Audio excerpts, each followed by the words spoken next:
এক বছর পরে আমার ভাইকে মাইপাড়ার মসজিদের সামনে দিবালোকে একদম প্রকাশ্যে দিনে দুপুরেই ওয়াদুদ্দারার গন্ডা বাহিনী যায় নৃশংসভাবে জবাই করেছে। পুঠিয়ায় কম্বল বিতরণ অনুষ্ঠানে বাবা ভাইয়ের হত্যার বিচার চাইলেন যুবনেতা মিঠুন মোল্লা। আপনারা সবাই জানেন সেই নুহ মোল্লাকে মাইপাড়া বাজারে মসজিদের সামনে তাকে জবাই করে হত্যা করলো। রাজশাহী থেকে রাকিবুল ইসলামের পাঠানো তথ্যচিত্রে বিস্তারিত জানাচ্ছি মাসুম বিল্লাহ।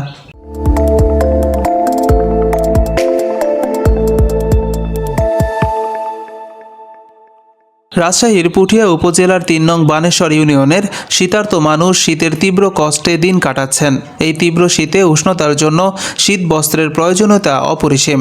এমনই কঠিন সময়ে সহায়তার হাত বাড়িয়ে দিলেন পুঠিয়ার কৃতি সন্তান বিশিষ্ট ব্যবসায়ী ও সমাজসেবক বিএনপির যুবদল নেতা মোহাম্মদ মিঠুন মোল্লা।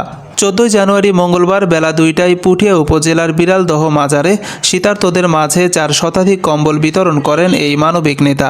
তিনি 3 নং বানেশ্বর ইউনিয়নের 9টি ওয়ার্ডের মধ্যে 6টি ওয়ার্ডে ও 2 নং বেলপুকুর ইউনিয়নের 1টি ওয়ার্ডের মানুষের মাঝে এই কম্বল বিতরণ করেন।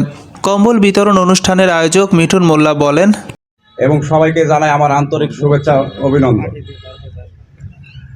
এই বিগত দিনে ওয়াদুদ দ্বারা আমার পরিবারে একাধিক ভাবে নির্যাতন করেছে এবং 2008 সালে আমার বাপে দাউদ মোল্লা প্রাইমারি স্কুলের সামনে রাস্তাতে দিনে দিবালোকে একবারে প্রকাশ্যে দিবালোকে নৃশংসভাবে হত্যা করেছে এবং মাথার খুলি থেকে শুরু করে একদম কোবা জখম করেছে, দেখার মতন নাই আর কি। তারপর পরপর একই মানে প্রায় এক বছর পরে আমার ভাইকে মাইপাড়ার মসজিদের সামনে দিবালোকে একদম প্রকাশ্যে দিনে দুপুরেই ওয়াদুদ্দারার গন্ডা বাহিনী যায় নৃশংসভাবে জবাই করেছে। আমি সবার কাছে অনুরোধ করছি এবং দেশবাসী সবার কাছে আমার দাবি, আমার বাপের এবং ভাইয়ের যারা আসলে প্রকৃত এই হত্যা মামলার সাথে জড়িত তাদের আমি বিচার চাই। উক্ত অনুষ্ঠানে আরও বক্তব্য রাখেন পুঠিয়া উপজেলা যুবদলের সাবেক সহ সাংগঠনিক সম্পাদক দেলোয়ার হোসেন ও পুঠিয়া উপজেলা যুবদল নেতা আহসান হাবিব। তারা তাদের বক্তব্যে বলেন, এই এলাকায় ভোট চোর শুরু করলো কে? সামাদ চেয়ারম্যান। আমার নিজে দেখা 2010 সালে বাচ্চু চেয়ারম্যান যখন উপজেলা ভোটে দাঁড়ায় তখন সামাদ চেয়ারম্যান এই পৃথিবী সালবাল 13-14 বছর সালবাল লাইন ধরে যা দাঁড়া থেকে ভোট দেয়া এলো কালচার শুরু হলো। ওখানে তখন উপস্থিত ছিল আমার মিঠনের আব্বা, দাউদ চাচা। ওই সব খবর এসলো হাতিনা সেন্টারে নাকি ভোট চুরি হচ্ছে সমানে। আমি দাউদ চাচা বললাম যে চাচা এই ঘটনা আমার মনে আছে। সে একটা শাল গায়ে ছিল, শালটা ভালোভাবে গায়ে দিয়ে হাই স্কুলের পেছন দিয়ে হাঁটা শুরু করলেন। তারপর তো ইতিহাস শুনলেন, ভোট চোরের ইতিহাস, খুনের ইতিহাস। ওই দিন থেকে কয়দিন খুব হলে 7 দিন পর খুন হলো দাউদ চাচা। তারপরে 1 বছর মাথায় দাউদ চাচার বড় ছেলে মোহাম্মদ নুহ মোল্লা, আপনারা সবাই জানেন সেই নুহ মোল্লাকে মাইপাড়া বাজারে মসজিদের সামনে তাকে জবাই করে হত্যা করলো। এবং দুঃখ